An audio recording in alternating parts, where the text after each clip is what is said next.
Hello, my friends, and welcome back. Thank you very much for being with me again today. Well, my communist president Lula da Silva from Brazil strikes back, and he has balls. I give him that. But probably he has nothing to lose. He's what, 76? He's past due. He's in overtime. He's in bonus time. Not boner time, bonus time. And he's challenging the authorities, which is United States of America. Remember, Brazil allowed those two Iranian Navy ships to anchor in Rio de Janeiro, which the Americans and Israel opposed, and they urged Brazil to change that and to kick them out. And Lula da Silva was like,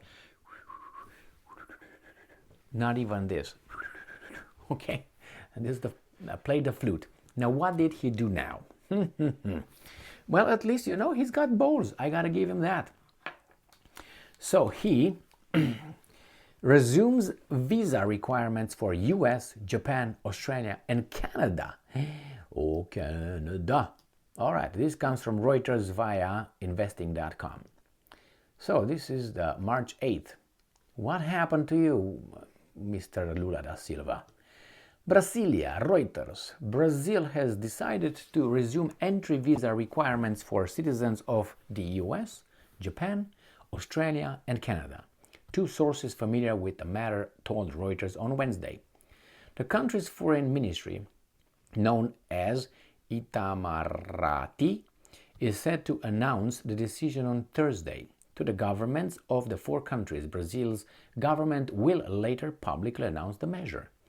The decision suspends a unilateral decision that former President Jair Bolsonaro's government made in June 2019 to facilitate tourism. Brazilians still need visas to travel to the four countries. Isn't that reciprocity? Yeah, I will tell you how it was in Romania.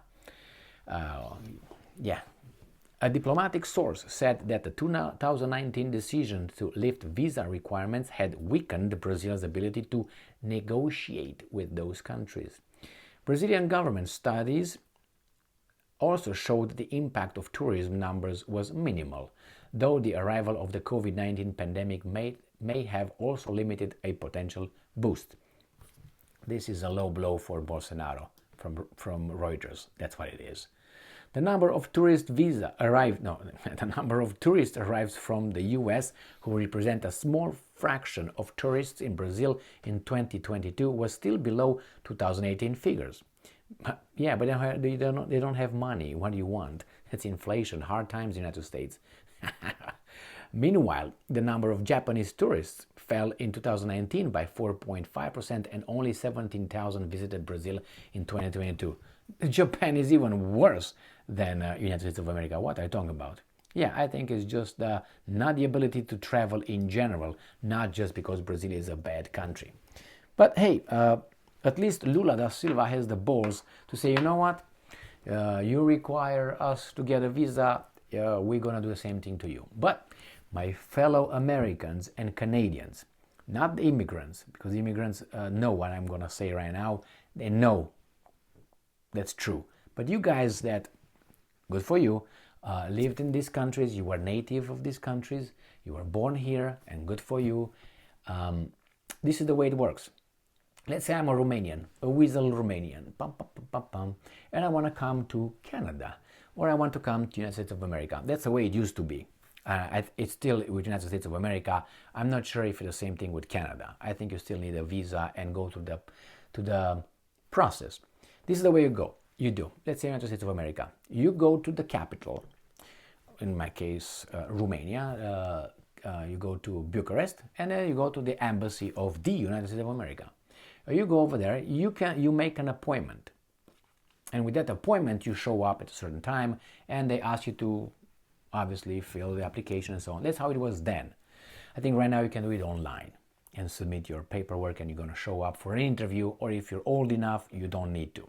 But anyway, right now, when I remember, you go over there, and when you go over there, the embassy has some bars, like cattle.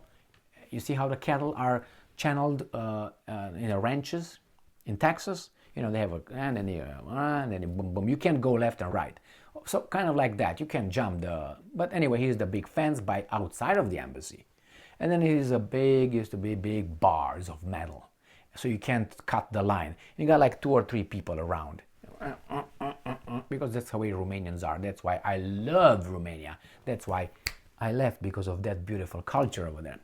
One of the reasons. So then I left, not because I said, I decided to go, pack my bags, and I left. And the Americans were like, yeah, don't go anywhere, boy. Where do you think you're coming to? Go over there, get a visa, if you can.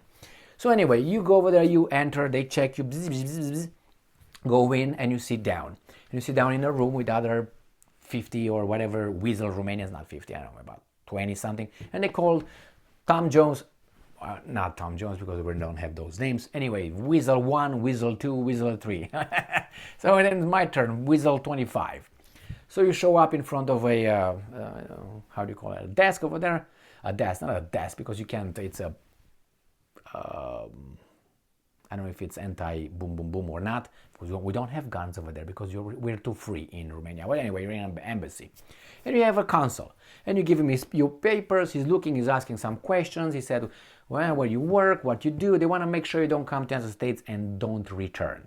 So they want to see if you have family like a wife and children. If you have a wife, not enough. You're young, that means you can work and you can wait. If you have a wife and a children and a good job, the chances are high, and a good paid job. But if you are alone, you're not going to go to America, okay? And there are some other requirements over there. So it's hard to get a visa. It's hard. You don't just go to the airport, get in an airplane and fly. All right, my fellow Americans and Canadians, that's the way it used to be. I think it's still right now. You can just show. I know you can just show with your passport and go. Now, how an American comes to Romania? They need a visa too. But you know what they do? They board a plane, wherever they are, fly into Europe, fly from Europe, somewhere in Europe, and then there fly to whatever in Romania. They show up over there and they go to a guy, right? The border security, how do you want to call them? Border, I can't remember the name, Jesus Christ. Anyway, not Jesus Christ, because if you met Jesus Christ, you're done. Which is fine, fine by me. So anyway, you board officer, whatever it is over there. And he shows the passport. He says, okay, thank you very much for coming. Your visa cost $65. This guy gets the money, gives the money to the guy. The guy gives a receipt, stamp the visa on your passport, and you enter. That's how it used to be. That's how the Americans got the visa. All right? Now, if you go with the US passport, you don't even have to pay the $65. You show the passport, they give you over there, reason for visiting, whatever you want, and you go in. You don't need a visa as an American citizen if you go to Romania. But it used to be, the Americans need a visa. That's how they got the visa. On the Romanian airport, paying $65, it was not like denied. It was no such a thing that it was denied. You just pay the $65 and you go in because you are American and you're better.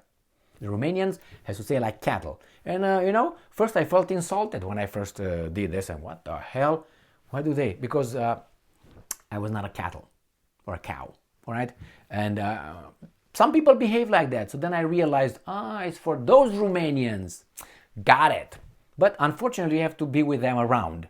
And then for those who cut the line, who jump the fence, who do all this, who push, for those, I say, okay. Well, unfortunately, they lumped them in because I have a Romanian passport. So they assume I behave like them.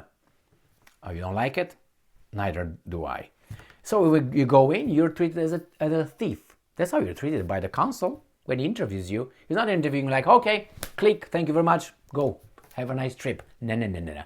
He looks at you as a thief, and everything you provide over there, it's a lie or something that you are to hide. And I say, wow, that's insulting. It's insulting, but imagine a police officer. A police officer, when he goes and investigates or deals with people, how many assholes he encounters. So he gets a little bit calloused, and he is like fed up of people's all kind of, I have my rights, I have my this, I have my that. Yeah, you have your rights, but you committed a crime, so right now I have to take you into custody. all right? Put your hands behind your back and all that, and Miranda rights and get up out. But hey, and then you resist arrest, they beat you up, and then what happens? And then police brutality. Well, okay, anyway, so this is the way it is. Now, Bolsonaro did that because of the tourism. But doing this, you make your citizens feel like third-class citizens. Because you realize that those guys are allowed to do something that you're not allowed to. And you wonder why. And you feel like a servant. You feel like you might develop an inferiority complex. Because your leaders don't have balls. Don't respect themselves, don't respect. Why would you, as a country with so much history, culture, just because economically you're fucked and they're not, they are better than you? That's the only thing. They're a little bit more organized and disciplined, that's true, yeah? Because if they don't follow the law or the rules, they get in trouble really, really fast. Not all of them, but more than in Romania. So if you don't enforce the law, most of the time or all the time, then people might think maybe I get away with this one right now. That's why each and every country has laws, but they need to be enforced as inconsistent. So anyway, this is Bolsonaro and this is Lula. I'm surprised that Lula did that. I don't know exactly why he did that. If he did it because of what I said, it's possible. Maybe he makes some money because now all those guys who want to travel, they show up in Rio de Janeiro and they have to pay the $65 or who knows how much money, and that goes to the government, the government, and he's gonna issue that as a revenue.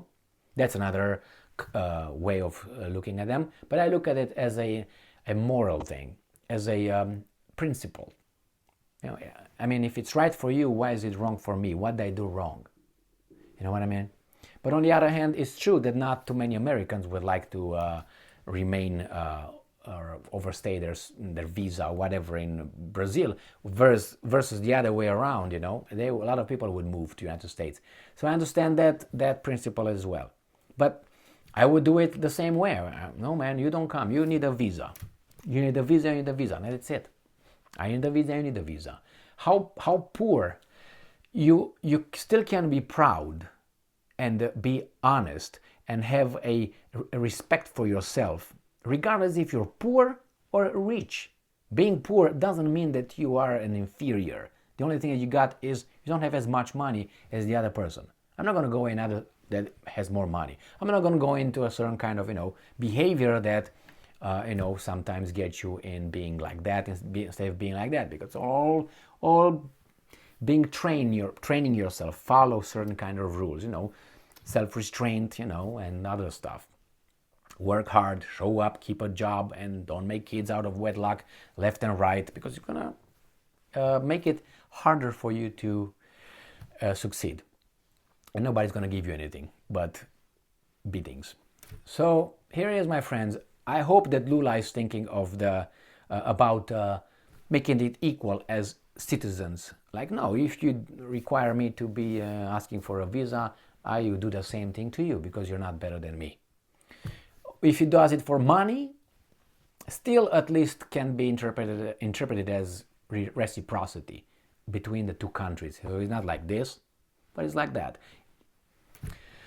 Because some people think that if they have money or a country is rich economically, somehow, it's a certain kind of, which it is in behavior. Because certain kind of behavior, determines a different outcome. Or a certain kind of behavior determines a different outcome. So yeah, that determines your outcome. So you have to improve yourself, work on yourself. Thank you very much for being with me again today. Stay strong, stay smart, look for the truth, and be just.